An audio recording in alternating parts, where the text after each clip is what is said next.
Good morning, video games. Welcome to Filthy Casuals, a podcast about video games, hosted by three very kind and extremely knowledgeable boys. Thank you for joining us. My name is Tommy Dasilo, and with me, as always, we have... Ben Vanel. Tommy, how are you, my friend? Coming through loud and clear. As I always am, every single time we try to record. Joining us on the table... Is my mic plugged in? That's not the noise it would make if my microphone wasn't plugged in. It wouldn't sound like you were a bee. Yeah. They might sound like that. It would probably just like white noise. Yeah. What insect would you want to be if you had to be an insect? Jeez. One of life's great questions, isn't it? Yes. All right. Just an insect? No arachnids, no general bugs, just insect. Okay, I'll give you this one. General bugs. Creepy crawlies. Things that go bump in the night. Oh, okay. Well, I'd still want to be an insect probably because I want to be able to fly. Why did you ask? Because I was thinking scorpion because they've got the most weapons. Okay. But, Right. Yeah. Maybe like some kind of beetle. People don't seem pissed off at beetles. I'd probably get left alone. Mm-hmm. Okay, so you don't want to cause irritation to the people around Just you. because that makes you at risk of being killed by a person. Yeah, okay. Right. So I've no bull ants, no bees, Right. nothing. Yeah. Very few people are going to squish a ladybug. I had a ladybug on me on the tram. Wow. Yeah. Did you squish it? No. Not deliberately. Okay. It flew in through the window, as you might expect. Yes. But then it landed on me. Did it tap on? It didn't. And I fined it immediately. Yeah, that's fair. I gave it the option of $75 on the spot, or you can give me... What would ladybugs eat? I'm trying to Aphids. think. They eat aphids. 200 aphids There you later go. on. Which would still be a pretty easily manageable number of aphids, I feel like, if I I hate was it when holding them. the PSOs, they bail up this elderly old ladybug and Yeah. they're fucking... She doesn't know what's going on. She doesn't speak English. No. And they're trying to intimidate her. Yeah. No bugs speak English. That's why. What is it about? That is an interesting defense mechanism that the ladybug has against being us cute. humans. It's like any other type of insect. I don't think twice about giving it a big old smush. Maybe like but a ladybug, Christmas I'm like, beetle. this is a beautiful work of art. Yes. Yeah. I can't touch this. That's Yeah. also what like baby animals do. They deliberately are cute. And cats, right? Cats meow to charm humans. Yeah. They don't meow to each other. I guess they're not deliberately cute, but we've evolved to find them cute or something. There's been Or vice versa, a code yeah. thing. And so you find big eyes and shit like that cute. That's why Yes. anime is so cute. I like the phrasing deliberately cute. Well, Just they're a cat tricking looking in the you. mirror and going, this is an absolute glow But like up. when dogs are like rolling around and shit like that, they're being like, come on, don't feed me. As if you're going to. Right. You know what I mean? Yeah. It's a real thirst trap. Yeah. Yeah. You got to fill up their little water bowl. Dogs and cats are thoughts. I'd be a dung beetle. Yeah? Yeah. I guess that'd be fine. Yeah. You probably wouldn't mind the smell of shit, which Yeah. takes away one of the worst smells you can smell. Totally. It becomes a positive. Oh, you're invincible then. Exactly. Yeah. Right. No, never mind. I realized I was gonna say something of like who watches The Watchmen, but I was like, this doesn't fit. Who Stinks? Who smells a stink bug? Does stink bugs stink? Yes. Wait, I've played more video games in the last few days than I have in so long. Then you've But done this other is what things. we're doing. Yeah. Just quickly though, I sent Ben this today. It was a thing I found on Twitter of like someone had screenshotted the podcast page that's all podcasts talking about the HBO series The Watchmen. Oh yeah. And there's like, and I know this is rich coming from someone on a podcast that has the name that several other video games based podcasts have, but there are so many pods called some version of us watching The Watchmen. Yeah.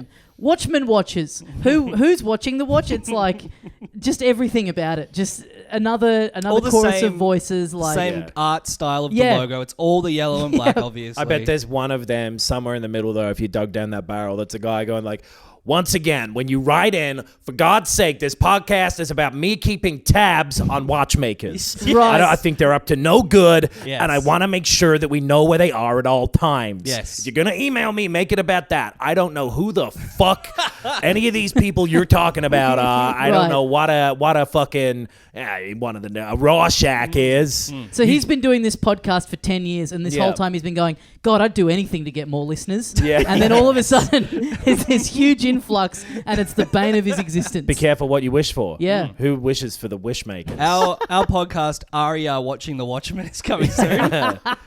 Well, we need to do a quick update. First of all, there are a couple of big current releases this week that we need to talk about. But first of all, we need to go back, get a bit nostalgic, both in terms of gaming itself and in terms of a topic from this podcast. A few weeks ago, we talked about Adam Knox building the ultimate infinity rig for gaming in his house, where his goal is through a series of complicated emulation to be able to access every video game that's ever been made. You remember that, like in 80s movies, how they would have like a scientist guy and he would just have this ridiculous big computer with all these pulleys and switches. They just made it to look as complicated as possible. That's what I want. Yes. And I want each of those switches to be functional and like one turns on fucking Pac-Man and whatever. Sure. But that's That why I'm would be- struggling to even think of like types of bugs and shit. My head is so flooded with different forms of like S-video input and all this bullshit that I've had to learn about. Oh my God. That's kind of the shame about it, is that you describe this and it sounds so unwieldy, but then when you get to the reality of it, it's like a box with like a bunch of cables coming out. It's a shame that you can't put in,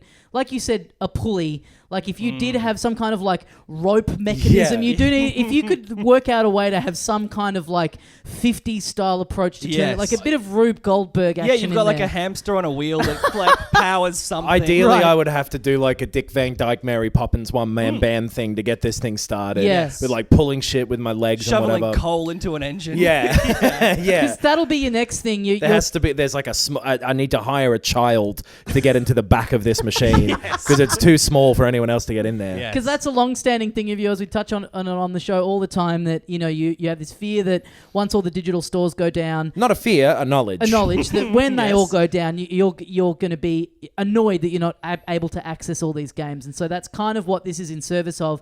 I'd like to think that when you set this up and you have this impenetrable system, then your next fear is, well, what happens when all the power goes down? And then your next task is a backup generator that's going to keep you going. And I lose track of the most limited resource of all, which is time. Yes. And I die. Yes. But so Someone did say, I think in our Facebook group, you finish it, you get it all done, it's perfect, and then your thumbs fall off. And you can't play any of the yeah, games. I'm going to have some bullshit Twilight Zone thing happen Real to me. Alanis Morissette shit. Yeah.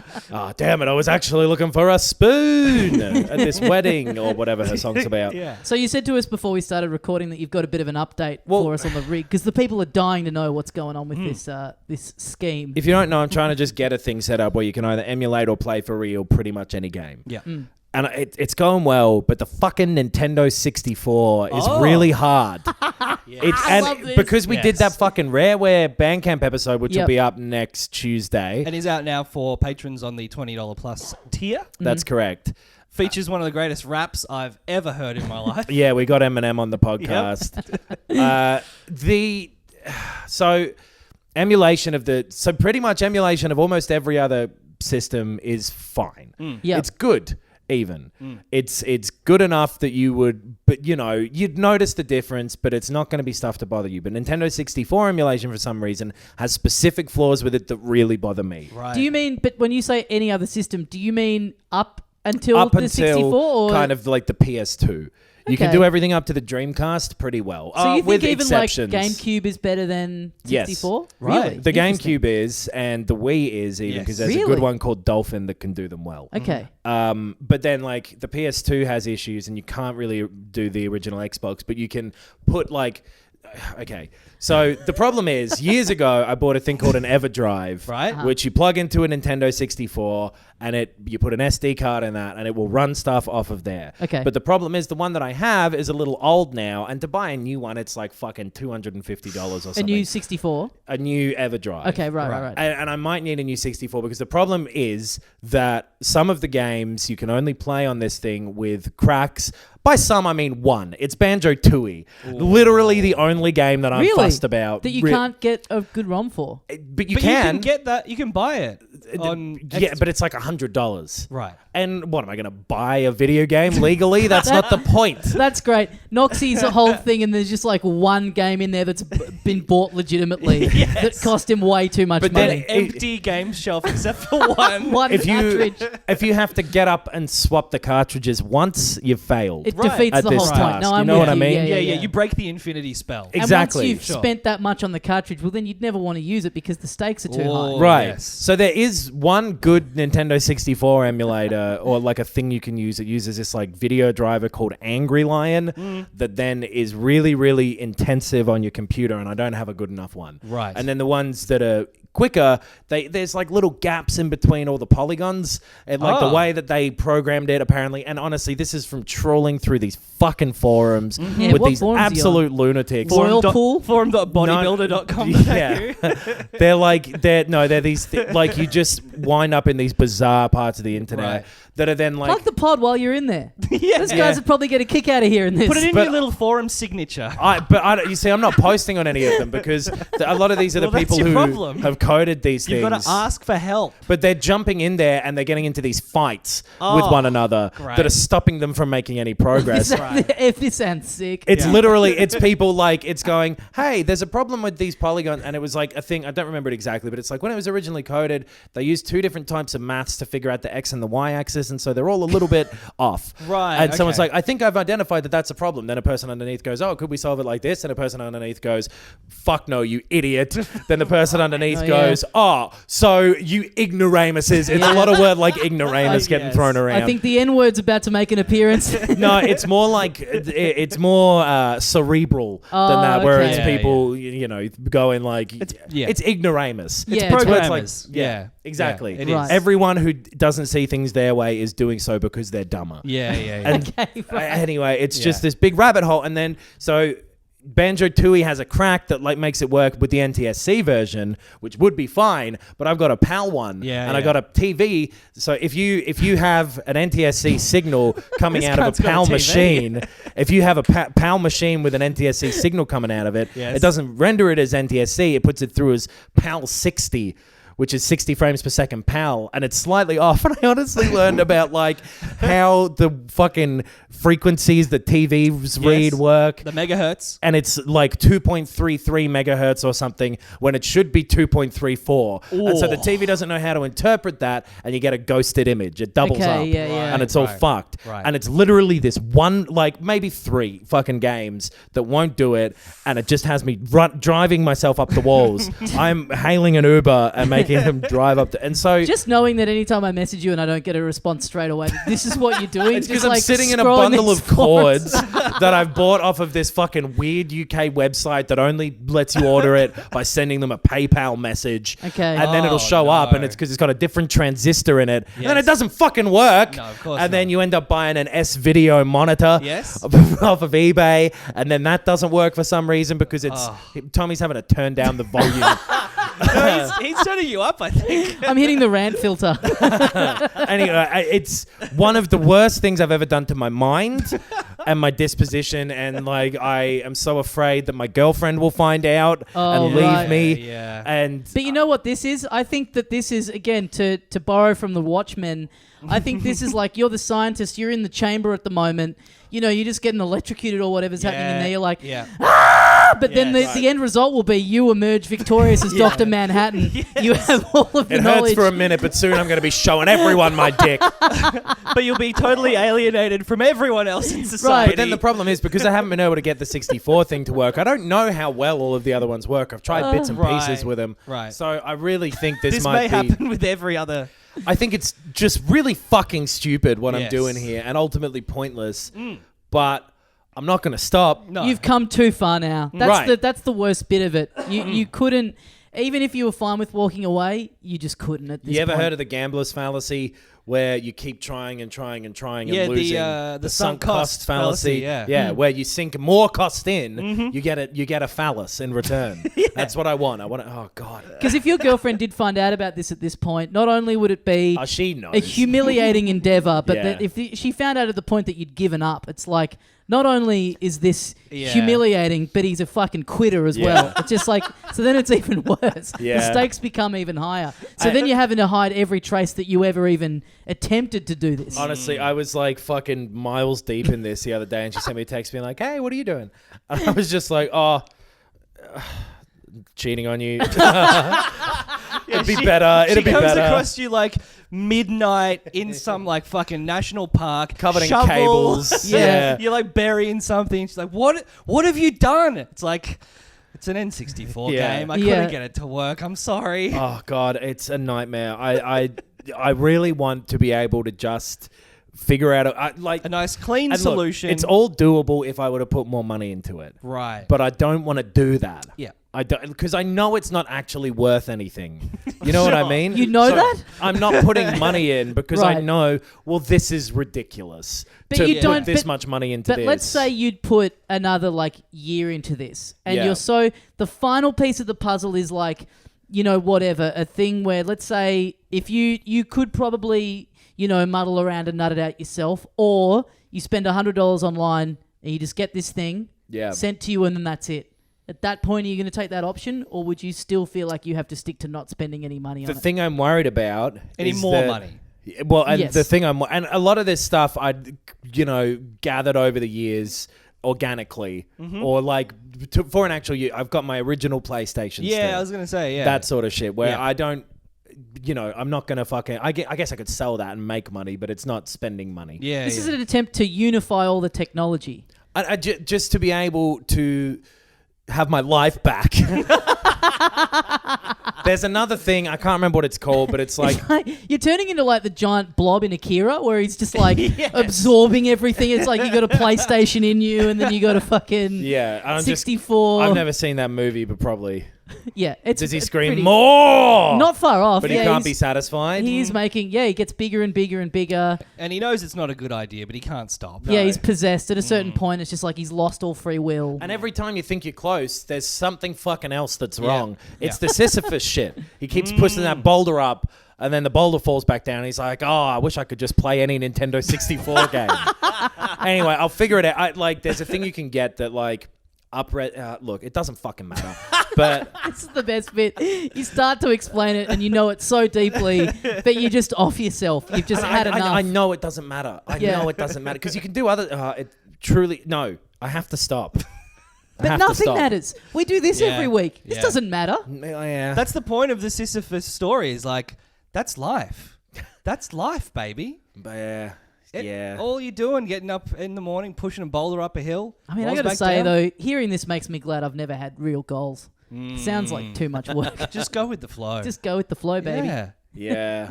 Have a project, get bored of it in an hour, move on. Yeah. All right. I'm gonna figure it out. I'm thinking about what I'm gonna Google to figure this stuff out. Look, we'll get it sorted out. Yeah. Well, thanks for the update. Yeah. I'm sure the listeners appreciate it too. Yeah. We're all rooting for you. We Yeah. want you to get to the finish line with this thing. Yeah. If people have done some shit like this and you found something that works, for God's sake, tell me. Yes. Just let me know how you did it, what you had to do, because at some point, whatever. The reason I'm not spending that like $100 or $200 Yep. is because then there'll be 10 other fucking things. Yes. That'll come after that, Where where you- it's and you- like, and but like, this yeah. thing's better than that one, and then things will change in the future. Probably, who knows? That's not a definite thing, but I love the idea that we just book in a live show in like a year's time as like a finish line for you. Oh. And Yeah. that's the grand, it's like you wheeling this machine in and us firing it up for the first time Like live the on 1812 stage. New York World's Fair. You're like fucking Tesla. Like, All the flash bulbs going off. Yes. Knox loses his mind. Mixing metaphors here, but yeah. anyway, I love it. it's so unimportant as well because games are coming out and they're good. Yes. There are good games coming out now, Yeah. these days. Yeah. New You're- experiences. Clearly, you're talking about Fallout first. I am so excited Oh. to get back into the world of Fallout 76 that I bought and never bothered playing because who gives a shit? Yeah, fuck. You did actually buy it? I think so. Yeah, I vaguely remember Maybe I that. did even try it a little bit. I can't remember because, I just... There's no more damning review than that. I can't remember if I played it or I not. can't remember if I'm thinking of that or Fallout 4. Yeah, right. And if you haven't seen this Fallout first stuff, so Fallout 76, which was a corpse that I thought they'd buried. Yeah. I thought they'd taken their lumps with that, They accepted, apologized and then asked for forgiveness. and then released yeah. everybody's addresses, Yes. and then apologized again. Yes. It was such a broken game. Nobody liked it. Nobody really wanted it in the first place. And then when it came out, people were like, oh, this is even worse than that thing we didn't think we wanted. Yeah, even conceptually it's bad, and in the execution it was fucked. So within the last, what did that come out last year? Yeah. Must have done. Yeah. They've put in like some NPCs in the game. They've done some updates to it that have made it closer to a, in quotes, real Fallout game. And then out of fucking nowhere, they've come out, Bethesda, last week and said, by the way, there's now a premium subscription service for this. It's like $13 a month, something like that. Pretty fucking expensive. Yes. And it gets you... It gets you the privilege of playing it almost like a Fallout game. Kind of. Except not really. And so you get a private world. Yes. You get to have your own, original, unique instance of a world, which apparently isn't always the case for everyone who has bought this. Oof. They've gone into it and it's been like looted, or there's been signs that other people have been there. Oh man. So it one of the things you're paying for, and a monthly subscription, is to make this no longer a multiplayer game, effectively. You can bring your friends in, but like to pay for an online game to keep it not online is a bizarre fucking suggestion. You Totally. get a couple of those fucking atoms or whatever their currency is. Yep. You get like a big chest, which, hey, Yes. it's a little cheaper if you go to Thailand to get the subscription. Very, That's good. very good Surgery shit. is cheaper there. But like it's such a cynical... It's bizarre. Yeah. It's the reverse of having to pay a subscription to play a normal single player game online, which is in itself kind of annoying, but you have to accept that. That's just the way the industry works. But to pay to play a single player game that sometimes gets fucked over by people still being able to access it is just the most frustrating idea I've ever heard. Yeah. And it's fucking... It's like greedy. $14 Yeah. is a lot of money for one of these sort of things. You could just switch that on. You could just be like, hey, Fallout 76 was a crazy idea that we tried, but we're going to let you have a private server. Yeah. Why can't you just do that? I guess so. Or just ignore the fucking thing. Let everyone forget Yes. about it. Yeah. Because I think most people had let this thing go. It's just a joke. It is a punchline now. And all it's really doing is it feels like kind of preying on the most, like devoted fans of the series that they know. Sure. I mean, people like you are like, I don't care, I'm not gonna. But if you're like a massive, massive head for it, it's like your favorite absolute franchise. You even sort of like 76 a bit. It's like, well, you're gonna go in, and it's like, they're a company that really goes for the angle of like, you guys are along for the ride with us, and then they've like more and more over the last little while just been pissing all over those people. Because that was the language they were using while they were apologizing. Yes. It's like, hey, we've all been a part of this crazy experience. It's like, you were the main part involved in making it. They profiled all the employees like, hey, we're people too. Yeah. Which is fair. Like, don't harass and abuse the individuals working on a game. Sure, which I guess did happen a little bit, partly because the fucking game probably released their mobile numbers. Yeah. That thing happening with it was the craziest part to me. Totally. That it had like a data privacy breach. But that using that, a reasonable defense in a cynical way to be like, stop trashing us, stop driving our stock down, and knowing in the back of your head while you're doing all that stuff, it's to kind of prepare for this. Yeah, because they've had this planned for ages. Totally. This wasn't just a fucking spur of the moment, like, why don't we set up infrastructure to charge people $14? This would have been in the pipeline when they came up with the idea for Fallout 76. Right, yeah. Totally. So they announced this thing, everyone fucking flipped out. They never registered the domain of like falloutfirst.com or something like that. Yeah, the best. Yeah. So a guy just bought it and set up this website being like, hey, fuck you. We've made Fallout First, and made like a fake advertising spiel for them where it's like, do you have too much money? Well, fuck you. We do too, but we want yours or whatever. Yeah. Pretty awesome. Yeah. Because it looks legit. It's really well made. And spot on in its criticisms. It's launched less buggy than an actual Bethesda game. Yeah. Just a fucking wild, insane, depressing thing to throw into that fucking garbage fire. And also, like, we talk about, like, loot cratey stuff and all that sort of shit a lot. And, when as you get a bit older, like, and you get into a position where a lot of your friends are starting to have kids and, talk about video games with friends. And some of my friends have said, I'm never letting my kid have access to video games when they're growing up. I'm not going to let that stuff in the house. And I kind of always go, I think that's a real shame because I think you're cutting them off from a thing that is a lot of fun and does have a lot of, like, artistic merit and whatever. But then more and more of this kind of stuff gets brought in, and if you're a parent, you can kind of see the argument of like, I don't want my kid fucking hassling me for $15 a month on the credit card when we're trying to feed a family. It becomes like letting your kids go to the casino for fun. Yeah, it's yeah. like, why would you do that? At least you are getting a product. Yes. You are getting a defined, specific product with this, but it's just an extremely poor one. I guess you could look at it as, so it's a campaign, right? No, it's no additional content, really. Right. It's just, I think, so I'm going to go to their fucking website and read out the exact Go to falloutfirst.com. Yeah. So fallout.bethesda.net. Here we go.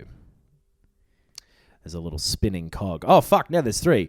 Private world, scrap boxes, and more to come to Fallout 76. With that spelling mistake was theirs, not mine. Oh. No, I'm kidding. I fucked it. So you get private worlds. You're playing a private world exclusively for you and 7 friends. Mm-hmm. So I don't know if you all have to have Fallout First to do that. You don't. I was reading about this because there's some annoying shit with this as well. If the person hosting it has to own it, obviously. Right. A bunch of people, I think. You have to have Fallout 76, but not Fallout First.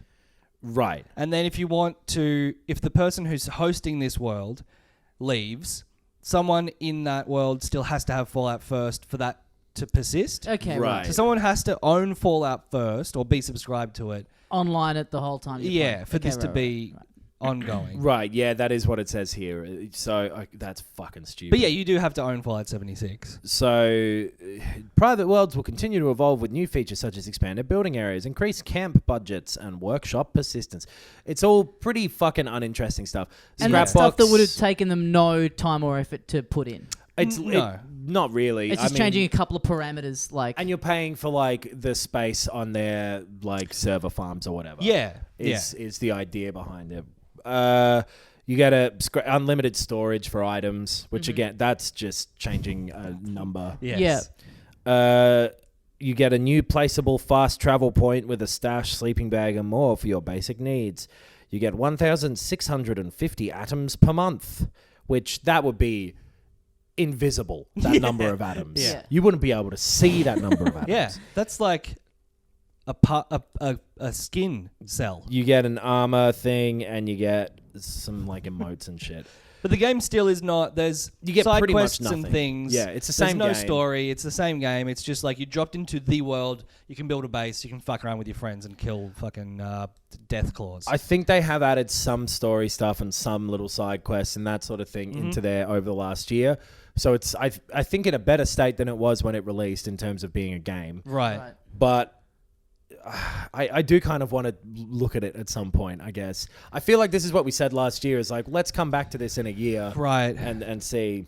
I think we were maybe planning to have a crack at it. Maybe something else came out roughly around the same time.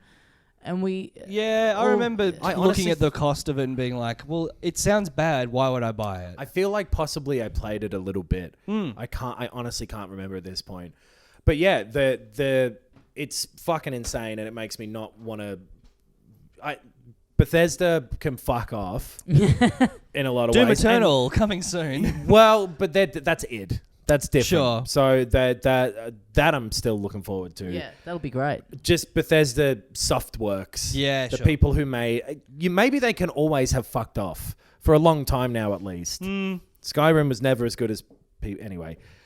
The other problem with going back to a Fallout game as well at this point is that it's been 100% one-upped. Yes, it has. Do you want to talk about this game? I'm excited to talk about this game. Yeah, so absolutely. This is a rare one where we've all played it. Call of Duty Modern Warfare. Yeah, I'll talk about that later.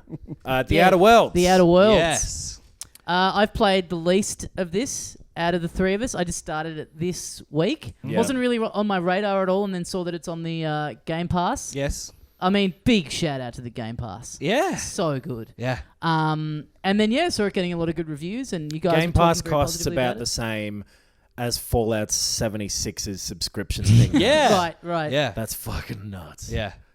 Sorry. Yeah, so I think we're all enjoying it. Yes. Broad strokes. am loving it. Yeah. I've played, I think, 20 hours of it I'm so far. hovering around there somewhere. Yeah. I've gone through and just completely blitzed like 3 planets. Yep. And I'm on a 4th, and I'm just kind of doing everything on there as it goes. Same. Yeah. We won't say any spoilery stuff here because No. the whole game is the story and the writing and the world. But it's fucking good. So, like, if you haven't played it yet and you have played Fallout 4 or 3, it's almost identical mechanically in terms of the moment-to-moment gameplay. So it's first-person RPG, classic stats, classic dialogue options, dialogue trees, factions, a lot of side quests, and this one overarching story that sort of propels you through, like you said, a bunch of planets, a bunch of towns within those planets. Yeah. You get companions. It's a lot like Knights of the Old Republic crossed with Mass Effect-y, like kind of Bioshock type thing because the combat is like a little better than maybe even Fallout 4, but not good. No, it's not as a shooter. It's not a shooter good, no. And I don't even know where to start with it. It looks great. Let's start stylistically. The color palette is fucking awesome. That's far and away my favorite thing about it. Yeah. I have some not reservations, just very different to anything I've played, certainly in the last little while. So that's taking its time to kind of wash over me. But definitely... Because you never played Fallout 4. No. You never really got into any of the Skyrim or whatever type of game. That's so this right. is You really didn't your like first... Skyrim?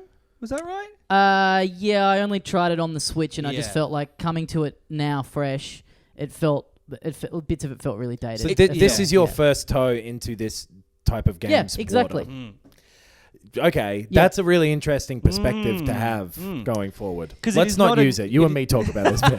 It is not a new kind of game. That's one of my biggest kind of criticisms with it is that this is so much repeating the ideas and tricks and formulas of games in the past to the point where it becomes a little not quite to the point of being monotonous, but certainly predictable. With that type of stuff. But yeah, it looks the visual stuff is pretty original. That's the first because for me, like going into it, not really knowing what to expect. It's first person, but then it's so dialogue heavy. That caught me off guard, and I'm kind of having to learn to just accept the pace of it and just let it wash over me.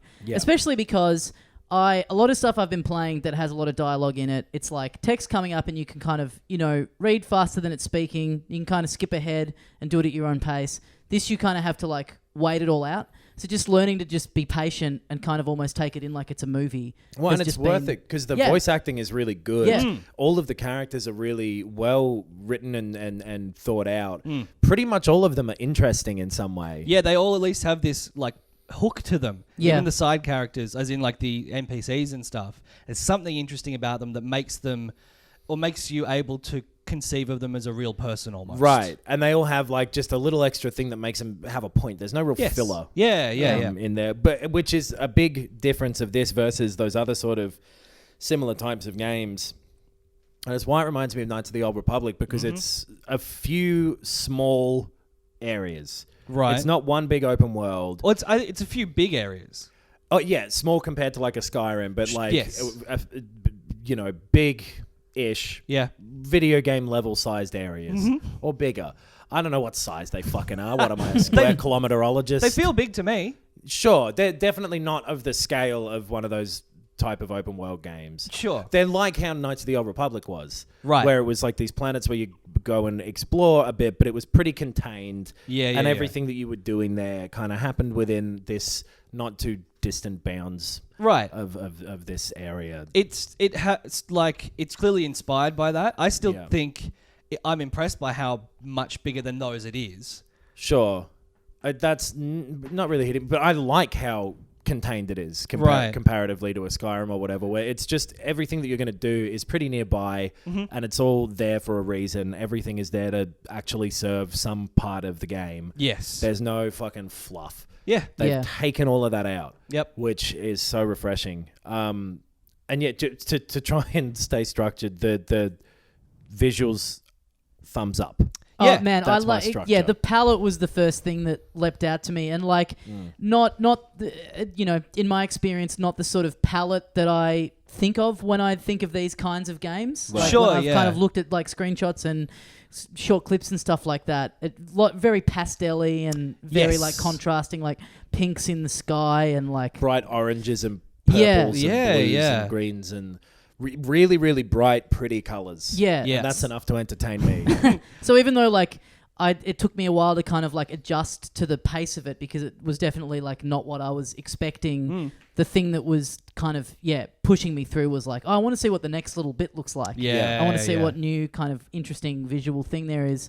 Because you think even though a lot of the style of it is drawing from, I think, kind of tropey, spacey, sciencey, fictiony stuff, there are still these like big flourishes that are completely drawing from their own kind of lookbook. Yeah, it's doing a very Flash Gordon type Yes. of like pulpy sci-fi novel thing from like the 50s. Yeah.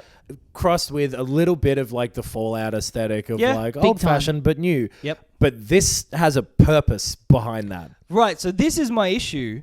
My only issue with this game. Yeah. Apart from performance issues, it's a little chuggy and weirdly glitchy occasionally running Yeah. on the Xbox One S. Right.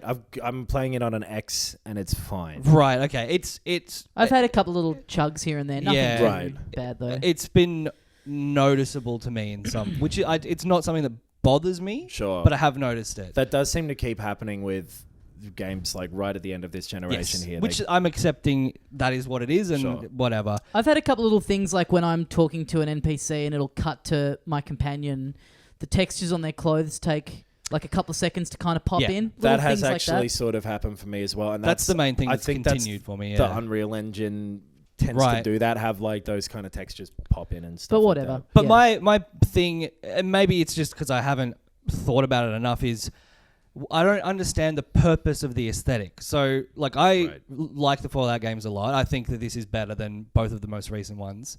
New Vegas, was great. But the Fallout games, the purpose was very clear. The inspiration was the world ended in 1950, essentially. Like the Cold War. The Cold War alternate- era. Yeah. But that's what that aesthetic is. And then you've got, I don't know, games like Skyrim or Oblivion where it's like, well, it's a fantasy aesthetic. So it's not that innovative, but Yeah. that's what it is. But I don't fully get where this sort of 50s Flash Gordon aesthetic comes from within the context of the game. It's kind of like a mix, and I think it's all being done to further. It's satire is the big push of this game. Yes. And it is very one note. Sure. It- Yes. and it's a good note. I think the note is played extremely well. It's a but fantastic note, but Yeah. it's the same note again and again. Yeah.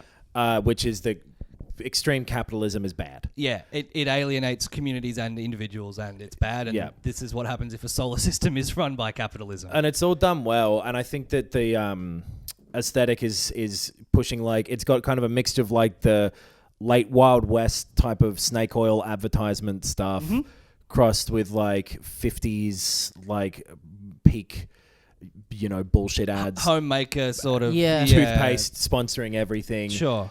crossed with like a kind of Ayn Rand type of like pull yourself up by your bootstraps, Yes. that type of feel. So I think it's all being done with that in mind.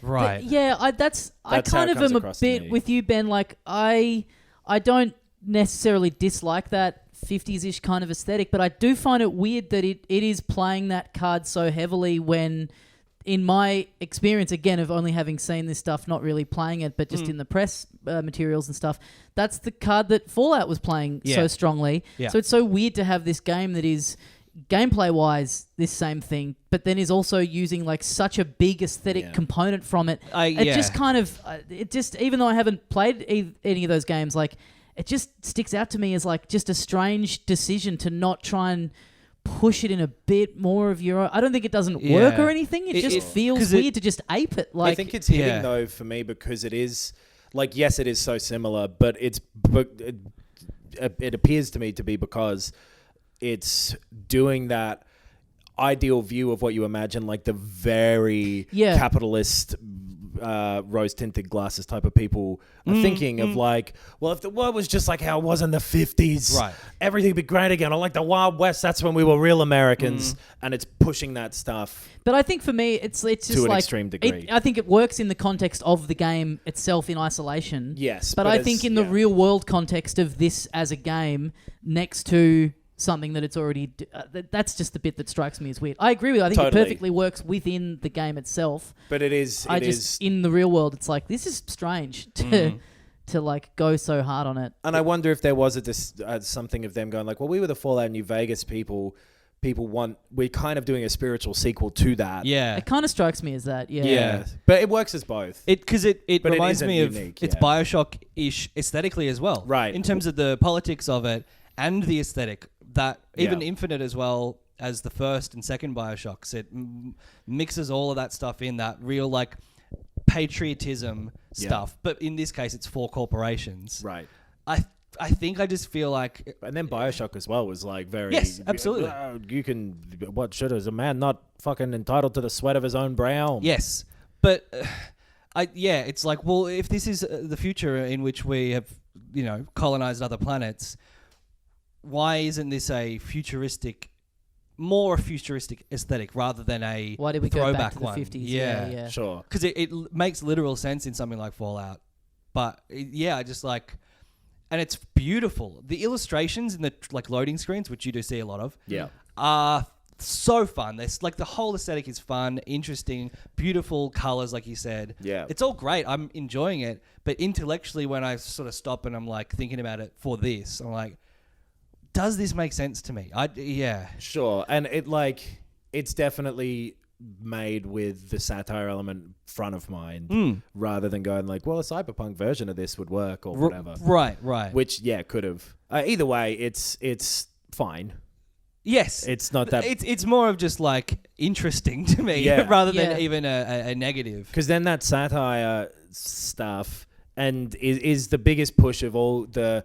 Actually pretty funny writing, really well made characters, really interesting dialogue options and consequences of some decisions. Yes, I think that is stressing me out a lot. Right. You the choices are... You just got to let yourself fall into the thing of like, whatever I do, if it goes wrong, it goes wrong. Yeah, realizing that it doesn't matter, but there's like the first kind of big choice that you get. Yeah. I really agonized over. Yeah. And I was like, no, I'm going to do this. This is what feels right morally to me. And then the companion that you have with you is like, hey, can I talk to you about this? And she kind of takes the opposing view to what I had in my head. And I was like, I guess I'll do what she thinks.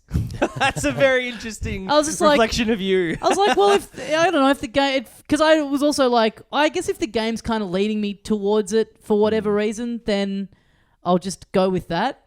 Because I was like, I don't really know what's going to happen. Like, right, sure. Because I just am not familiar with this sort of style of game. I was like, I don't really want... It's like the first thing. I don't want to fuck it. Like, right. But even if you fuck stuff, the game wants you to do that. Yeah, because there's like a section of your list of quests that's just called botched. Botched, yeah. And it wants you to fuck up sometimes because it'll give you but it was the an first thing. It was like, I don't want to fuck the very first thing to do. Sure. But that's what I love about these games and why I do get so sucked into the Fallout games. Why I actually really like Skyrim and play it fairly regularly, and I'm looking forward to Cyberpunk and hope it is in the same mold of like, I want to disappear into this game for a while. I want to be this fucking spacefaring, mercenary, and imagine what their choices would be. Yeah, role-playing in the most literal sense of the... And games that give you the chance, however binary or obvious the choices are, that's still what I like about games. And which these ones aren't. Yes. They're very like, you can be a dick or you can be nice or whatever, but it's not necessarily the right thing or like the useful thing. Every choice has pros and cons. Yeah. Some of them align with your personal values outside of the game. Some of them don't. Some of them do and have negative consequences that you have to deal with as a character. But I like how sort of grey or at least nuanced the choices are in this. And every sort of quest and different thing that you're doing is different and interesting in like the kind of story beats way, but they all do have the same repeating thing of like the theme. The theme of the game is through everything. Yes. Of like, are you a corporate yes man or are you like fuck everything up anarchist. Totally, yes. And it is making at fun of at that any cost. yeah. Yeah. And it is making fun of that corporate structure at every single turn. Yep. And usually in pretty funny ways. Yeah, yeah. But in very much different riffs on the same joke. Yeah. Which is like, damn, middle management is unnecessary. Yeah, yeah. And Yeah. like, people will be selfish in almost every situation. yeah. Insurance claims for these regular people. There's a bit, this isn't really spoiling anything. It's one joke, but just as an example of what you'll see again and again, there's just like a little thing in a computer where it's like, it's in an insurance thing. You're getting, one set of emails from an employee who keeps writing like, hey, I just lost a finger in the machine. Mm-hmm. Can I please claim some insurance? And the insurance company replies with, well, actually you can't because you shouldn't have been, you lost a finger in your left hand and you're right-handed. So it's Right. not actually having a big impact on you. Then they send it back and they're like, hey, I just lost 3 more fingers. And they're like, you shouldn't have been operating that machine when you had 1 finger missing. Yeah. And then it sends one back where they're obviously missing keys and they've lost more fingers. And they say, this one's unintelligible. We can't do this claim. You haven't been able to write well enough because you've lost all these fingers. Yeah. And then there's a second email, which is from the company where it's like, one of our employees lost all their fingers and our productivity is down. And they're like, oh my God, here's your insurance money. Yeah. And it's that sort of stuff, which is like, it's a little Dilbert at points, but it's generally really well written and pretty funny. Yeah. And those things are all there for you, like optionally to find. They're like computer terminals that are scattered around the place that you can easily bypass. But it's kind of similar thing what we were talking about with Control, where you find like the files and stuff. Yep. They're like so well written and interesting world building that in a lot of games you would sort of be like, I don't really care about all this kind of stuff. I just want to play the game. Yeah. But like, it does such a good job of like fleshing everything out that you see one from across a room and you're like, oh fuck yeah! Like you get excited totally. about what's going to be on there. All that yeah. stuff is this game. Yeah. I reckon. Because that stuff is in games like Fallout. I think criticism of Fallout 4 was like, yeah, it's there. There's fucking heaps of it everywhere. It's environmental storytelling is what they call it. But in Fallout 4, the criticism was like, it wasn't interesting. It was a pretty little flat and it was not humorous. Yeah. Or if it was trying to be, it wasn't. But otherwise, it was just kind of boring and bland. And it's like, well, yeah, there's 90 pages of backstory, but none of it's interesting. So why does it matter? Right. And that is a great decision they made with this, is to pull back on the scope of the open world and everything. Yep. To focus on making areas that have meaningful content in them and then nothing extraneous, pretty much. Yeah. Yeah. And it's so much more fun Yes. for that because you're constantly going from interesting thing to interesting thing.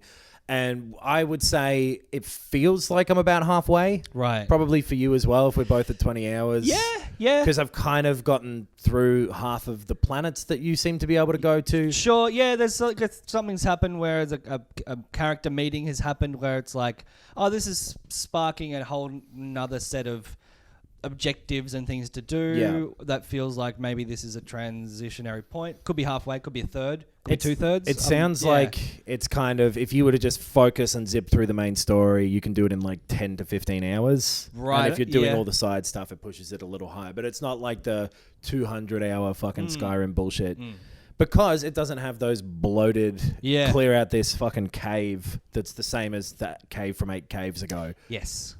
Which is really, really fun, especially considering that the difficulty level on this is not good on any of the settings. So what are you playing on? Hard? Yes. Yeah, right. And so I started on hard. It was quite hard to begin with. Went to normal, then it got very easy. Yeah. Then put it back up to hard, but it's still very easy. Right. I am fucking mowing cunts down and not thinking about it. Yes. And then if you put it up to the supernova thing, your fucking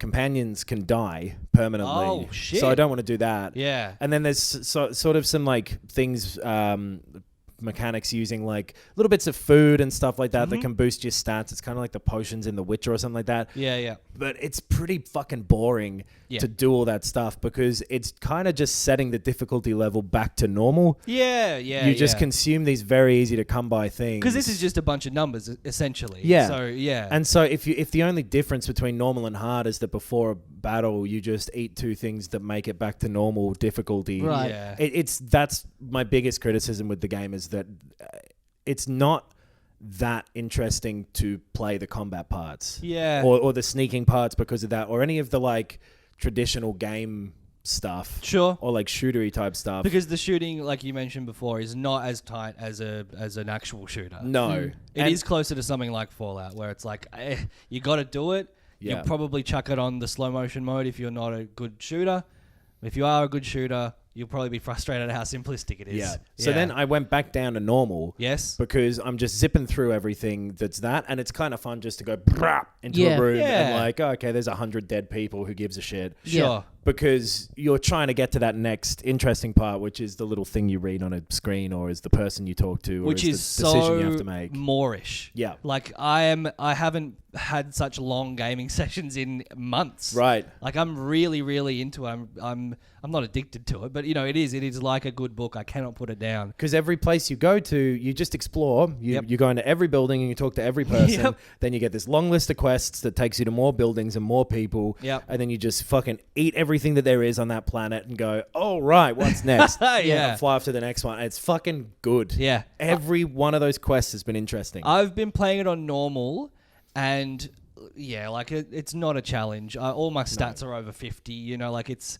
But it is enjoyable to come across a bunch of marauders and like go bang, slow-mo, bang, bang, bang, bang, bang, take them all out. Yeah. Like it's that little, you know, dopamine hit of like, that's fun to do. And it feels chunky and nice. Yeah, Like it feels fine to do. And even if you've got all of the dialogue options to you and you can I can hack every door. I'm like, Yes. I'm this fucking like cowboy soldier genius charmer Yeah. playing a game that's a little too easy. And Oh boy. but even with all of that stuff open and His everything, comedy skills quite low though. even with everything open to you and everything doable, just seeing what happens if you choose different things is fun. It's because every little quest is a fun story that's well written. Yeah. So it's like, well, I like reading fun stories. Totally. I like playing choose your own adventures. And watching them acted out really nicely. The facial animations are fine. Yep. The acting is really good. I think it's only the textures that aren't great. Yeah.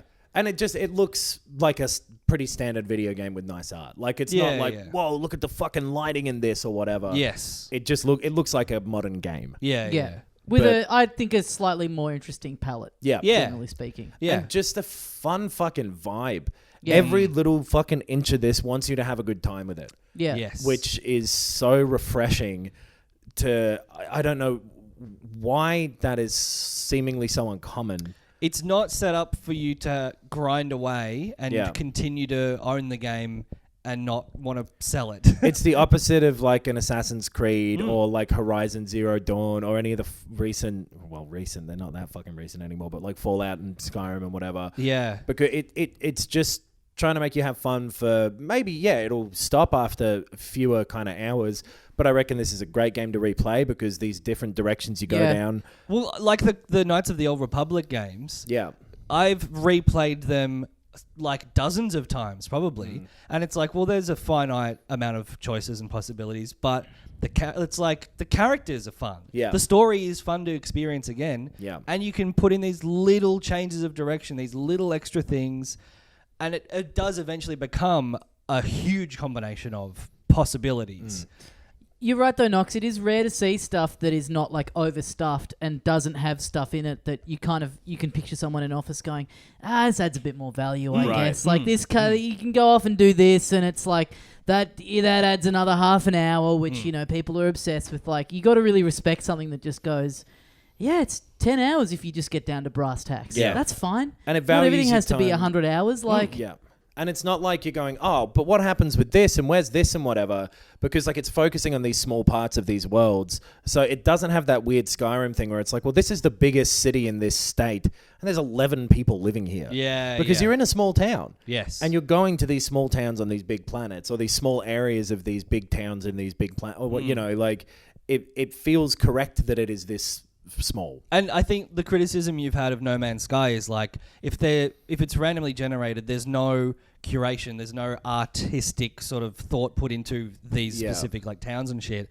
And like there's a town where it's this beautiful big city. It's like high fucking skyscrapers and ornate, plastering and shit. Yeah. But because of an element of the story, there's cracks in the walls. Right. And you can see it and you realize it and you it just makes sense, and it's executed in such a subtle way that it makes it so respectable as like an artistic product. It feels really edited, yes, in a good way. Yeah, but then you can like choose your own adventure aspect of it. There are significant differences you can make to the story by choosing one thing or another, and it definitely lends itself to being replayed. Yeah, because of that. Which I agree with you about the kind of compact nature of the feel of the towns, and I think that's a positive. Yeah, because I always love that like very video gamey thing of like, again, this isn't really a spoiler. This is like one of the very first things that happens is like in this town. Go and talk to these people who've left the town. Mm-hmm. Yeah. They're all the way out there. Yeah. They've moved away. You got to go find them. They are out on the frontier. Who knows where they are? And then it's like a 90-second walk from the town to this camp. It's down the road. Like very video gamey, like how quickly you get there. Totally. But who gives it? Like it's matter. so much more fun. Yeah, exactly. It doesn't matter at all. But it is like that was one of the first things that stuck out to me. Is like I love it. I love that this is complex and that you never feel like compact. Like you never feel like overwhelmed of like fuck. Where do I like you know where to go? But I was like that is just such a. It's not even a. It's not. It's like it's exclusive to this video game. It's like that's just a classic game thing of like. Well, because like games like the Assassin's Creed games, they get bigger and bigger in scope, even within like a single city. So it becomes like the entire city is a blur. Nothing has any specific character. Like in this, it's like every building is you become. Every inch has something interesting. Yeah. You'll be like, I know the layout of this town. But in like fucking Assassin's Creed Unity, you're running through Paris and every building looks real and you don't care about any of them. Right. And even in things like The Witcher 3, which is massive and all of it feels pretty interesting, it's still exhausting. Yeah. And this isn't exhausting. This is just, it's so fun and vibrant and just constantly moving. And you know that you're going to be rewarded for keeping going because it proves itself again and again that it's like the writing is fantastic in it. Yeah, I think really like the it. sound design, like it, because it has, like I mentioned, like the dopamine rush of killing a bunch of guys. But every quest, like the sound effects of like the fucking menus and the item screens and the the like music. You level up and it's like exactly so over just the top. this fun little noise Totally. or big noise. Every element of it is designed to be fun. Totally. And it's not buggy really, like the visuals are a little aside from the visuals, but it's not having those big bugs that people associate with Obsidian where it's like, oh, this quest is broken because this person fucked off or whatever. Right. It's just been fine with I that think stuff. fun is because when I first turned it on, even just like the title screen, just the way the font of the logo looks and it's kind of like over the top of a ship flying through the air. It's like perfectly, what would you call it, like parallel to it? Yes. Like that sort of stuff. It's almost like Futurama-y kind of. Yeah. Which not like a... I kind of booted up expecting it to be a kind of a brooding, kind of almost like very taking itself seriously kind of title screen. And then you get this like kind of like almost... This very kind of like cartoony looking opening. I was like, this wasn't what I was expecting at all. Like, just such a different tone. Like that, yeah. The Outer Worlds and The Outer Wilds are the two best games of this year, and they're both free on Game Pass, and they're both colourful space exploration games. Yeah. And they're very different. The thing as well, my biggest criticism with it, I think, is that the combat is not interesting. Whether you make it hard or easy, it's just kind of there. Yeah. But it's still really fun because, like you said, you're going, I've got this big fucking hammer that I am just... The first time I used it, I fucking laughed. Like, I just... Because it's this huge hammer. It does so much damage, and you hold it over your head, and he just goes, "Ah!" and just screams. And you whack this thing, and it fucking dies straight away. Yeah. And even though, there's not a lot of thought going into that, whatever. It's fun. Yeah, it's fun. I've got a burning scythe. If this was like all this shit, but then the combat was as deep as like a fucking Dark Souls or whatever, then cool, that's the perfect game. But this is just a very, very good fun game. Check it out, guys. Well worth it. Speaking of brooding and taking itself too seriously, do you want to talk about good gunplay? I finished the campaign of Call of Duty Modern Warfare as well. I've had a fucking week, I tell you what. Man. And played some of the multiplayer too. Do you want to talk about that? Yeah. Cool. I've heard the multiplayer is no good. Or not as good as it should be. It's up and down. Right. There's different aspects of it. Let's talk about multiplayer first. So Call of Duty multiplayer is like a very known quantity at this point. They shook it up a bit last year with the ripping off PUBG mode. This year they've done a ripping off Battlefield mode. Yes. Called fucking some dumb word. Well, this is I was talking to a Assault workmate Onslaught something. who is a Battlefield fan. Yeah. And has been hearing like, they've tried to do Battlefield. Yeah. And it's fun. It's fun enough. It's chaotic. Call of Duty, the multiplayer in Call of Duty, there's a really good video on YouTube that I forgot what it's called, but it explains how Call of Duty is a trick. Right. It is maps and modes designed to have you always kill someone sometimes because you sneak up on them. Yeah. And the map is just built in such a way that you can never be looking everywhere at once, and you're always going to fucking die, and you're always going to get to kill someone. Right. So it's just this like nice little loop of, I did it. And it's not that, like there's definitely, you can be better or worse than other people in the game, but it tries to make that all pretty level. Yeah, right. And this is the same thing where it's just fucking so chaotic and so bottlenecky with the maps with this mode. So if you've not played Battlefield, you go into different locations on a big map, trying to stay there for long enough that you claim it, and then other people are trying to claim it. The more you have, the more score you're getting as the time goes down in the match. Yeah. And killing people gets you stuff as well. Often the gameplay, like the flow is sort of you spawn somewhere, you'll find a squad or you won't. Yeah. You'll head towards an objective. There'll be bottlenecks. There'll be tactics. You'll talk to each other. And it's more sort of strategic. It's meant to be. It's meant to be. Yeah, this is just a chaotic version of that, as far as I can tell. Like, which is fun, and I'm enjoying it. But it's pretty superfluous. Like, it's not something where you're getting that feeling of like, oh, if I'd have just done this, I'd have dealt with that situation. Fuck. Right. Which is what you want out of a good type of multiplayer game, where you go, oh, I see where I went wrong there. Right. But there's sometimes where it's like, well, I guess where I went wrong is by being near a corner, or like by being within view of 8 snipers. Yeah. Because that's how this is built. Yeah. Because I was near where there's a helicopter, because of course they're going to get one. Yeah. They're going to get this bombing run power at some point. It's just, it loops in that way. Right. There's, the best mode to me is this one. Names, who cares? But anyway, it's basically Counter-Strike. Right. There's, I think, 6 of you on each team. Maybe it's 5. And you've got a little bomb in the middle that you try and put at the other person's base. If everyone dies, you lose. Or if the bomb blows up in your base, you lose. You can revive your teammates. It's quite fun. There's like a gunfight thing where it's like 2-on-2 in a smaller map. So it's just like the team deathmatch thing, but fewer players. And it's kind of like they're going like, oh, it's very intense, but it feels the same. Right. And then there's like the traditional sort of team deathmatch and whatever. It feels good. The guns are nice. It's such a weird thing to always say.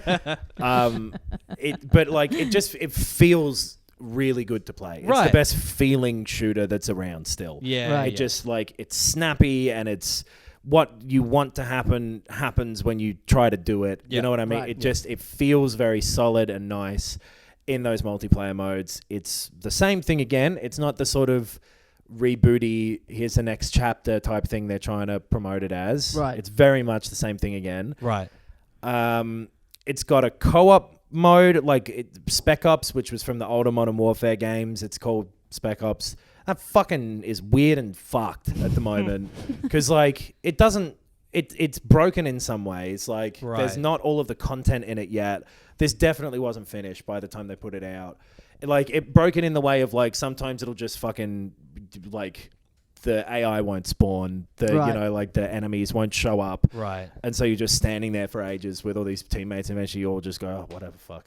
Like, just weird different shit happens a bunch with that one, or it's happened a couple of times with me, but I'm seeing reports. Yeah. And that's the one where one little part of that will be exclusive to the PlayStation for a year. Oh, yep. And yeah, there's like a horde mode kind of thing coming, which I think is the PlayStation bit. And it's just not that interesting. It's like little sort of co-op missions where it's like, fight these waves of enemies and then get out on a helicopter. And you're like, okay. Yeah. It isn't that, because it's just kind of doing co-op versions of the single player, a couple of the single player levels, but with the difficulty turned up. Right. That's all it really feels like you're doing. So yeah, the multiplayer is still fine. If you like Call of Duty, it's another Call of Duty game. They haven't wrecked it. They haven't made it better. It's the same. Yeah. Right. And it doesn't really have the interesting new thing of like the blackout mode from last year. It's got the Battlefield thing, which is fun, but it's dumb, and you probably won't want to go back to it that much. Then the single player campaign is fucked.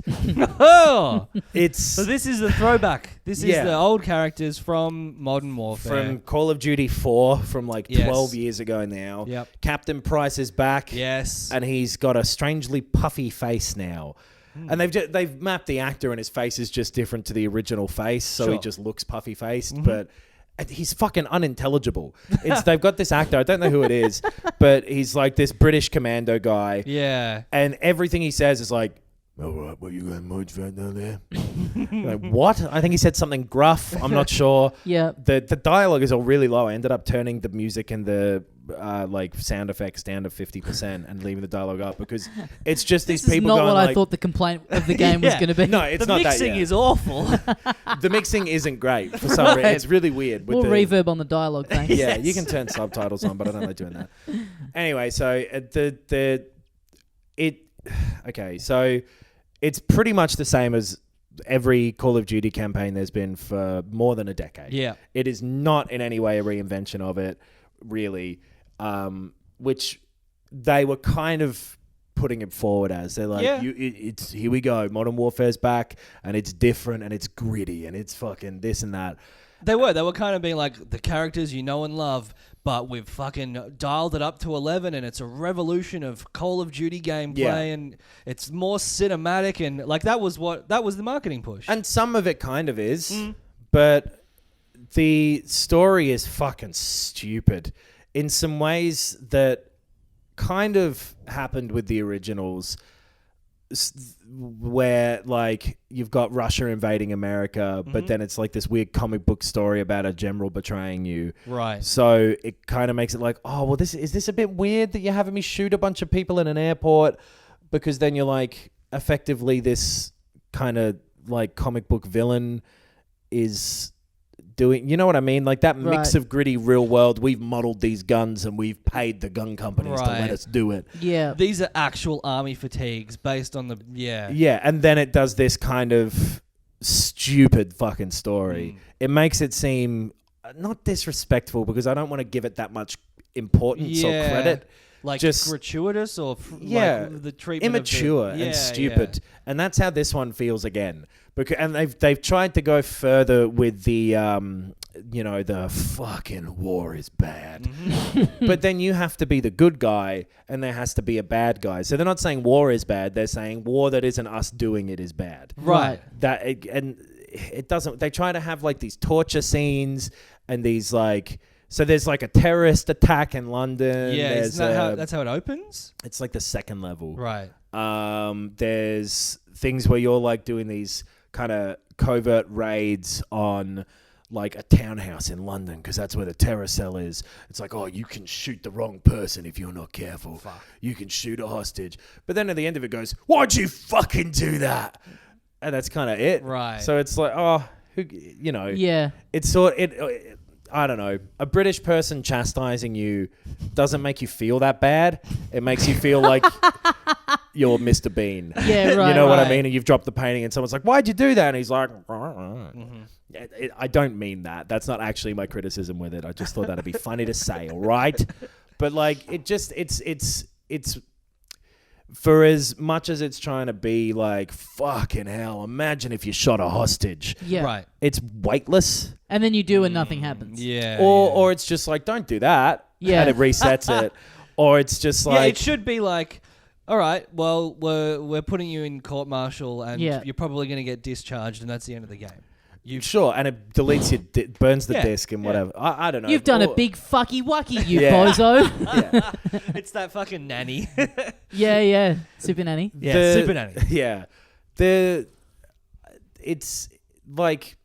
Even when you do the right thing, it's like, oh, it's a bit grey. Yeah, I shot this woman and maybe she was innocent, but she was going for a detonator.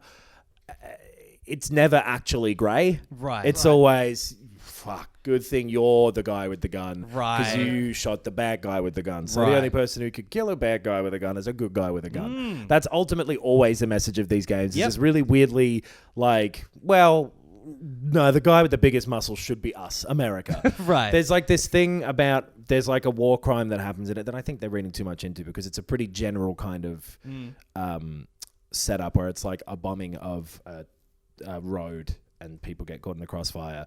They make it so that the Russians did it, but in real life there was a very similar thing that the Americans did. It just doesn't admit like, no, everyone in this is fucked and it's all being driven by corporate interests or whatever. Right. It makes it like, no, we are actually the good guys fighting the actual terrorists. Yeah, and these terrorists are a big, strong, muscly fucking Russian dude who's trying to kill a child. Yeah, so you tell me that he's allowed to live. You know what I mean? There's no fucking nuance to it as much as it wants to be like, well, isn't this like crazy to think about what war's really like? It's like, well, you've not made what war is really like. There's a section. I'll give a couple of spoilers here if you're interested. Skip ahead 3 minutes. Sure.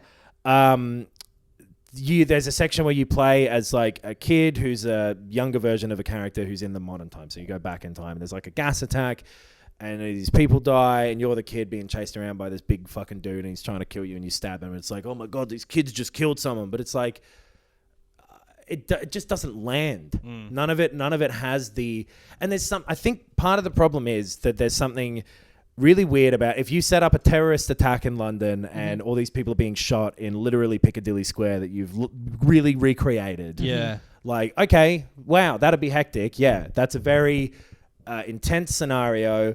There's something really weird about then building that level to have fun sniping spots for you to shoot from as a player. Yeah. That makes this really big disconnect there where you can't get behind the games like, oh, Yeah. oh my God, war, right?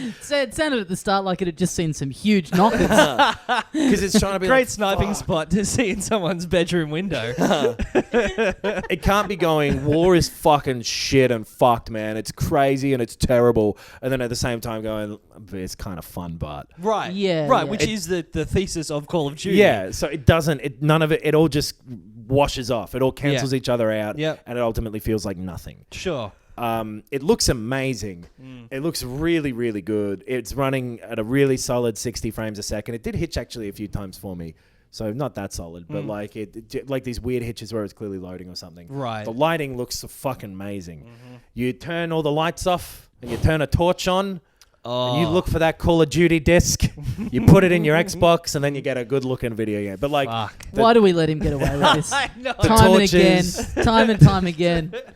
the lighting stuff, the night vision stuff, all of that, it looks fucking incredible. Right. And it's clearly, again, a very expensive game with a bunch of very talented people working on it that, once again, seem completely hamstrung by the fact that they are making the most popular video game in the world. Right. And so at the end of the day, it has to be fun. It can't have something to actually say about war because they're paying the military to help them. Yeah, you know yeah, what I mean? yeah. Like, of course, the fucking Department of Defense who are working with them. And they're donating to the veterans of, and there's a bunch of good things to it, but it's not going to make for an interesting war story of the type that they are trying to say that they're making, because it's got to end up pretty definite who was right and who was wrong. Yes. And who's right is always the player who they're trying to make feel in this crazy situation, but you want to also be free to have fun. Right, because I think that any attempts to do an actual anti-war game have felt poorly executed. Yeah. It's not like a movie where it's like, this is a war movie or an anti-war movie where it's clear that literally no one involved has done anything good, right, and should be proud of themselves, and in fact are all suffering PTSD, and war is the worst thing that can possibly happen. Yeah. It's a game where, like you said, you have to be able to win. Exactly. And you have to be able to have fun along the way. Yeah. And it just doesn't seem to gel.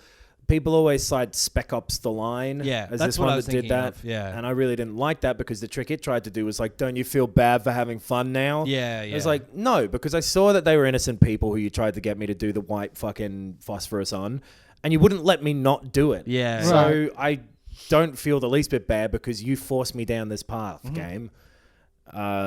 I was in a just way- following orders. In a way, isn't that the best Yeah. representation of war? But I don't know. That game didn't work for me, and neither does this one. Yeah. I had fun with it, and and I hope they clearly set it up for sequels, which is no surprise. But I hope that they lean more into the ridiculous comic book shit and just make it this dumb, over-the-top, crazy global war story where there's no real stakes and there's no real discussion of whether war's good or bad. Right. It's just a stupid fucking gun game. Yeah. Yeah, right. Because it does itself, I think, a disservice to try and be this like fuck war. I just enjoy doing that again and again type of thing because it doesn't land and it's kind of embarrassing or like it feels immature in a way or like just empty and not not good. Yeah. Well, I that's ran out of steam towards the that's end. the Noxy review of stupid fucking gun game. Yep. 2019. We better wrap it up for another week. Oh, yeah. At the very least, check out The Outer Worlds. Great game. Yeah. So good. Yeah. We're going to call it a day for this episode. You head to filthycasuals.com.au for the links to our socials and our Patreon. If you chip in, you can get an extra episode every week. We've also got the new Bandcamp episode about the history of Rareware coming out onto the Bandcamp very soon. Next Tuesday. So, on Bandcamp. Yep, so that'll be all over the socials and everything. We had a great time doing that. That was a ripper. Yeah. Very good. Yeah, check that out. Thanks for listening. We'll see you next week. And as we say here at the end of every edition of Filthy Casuals, whoa, man. Fuck. Imagine.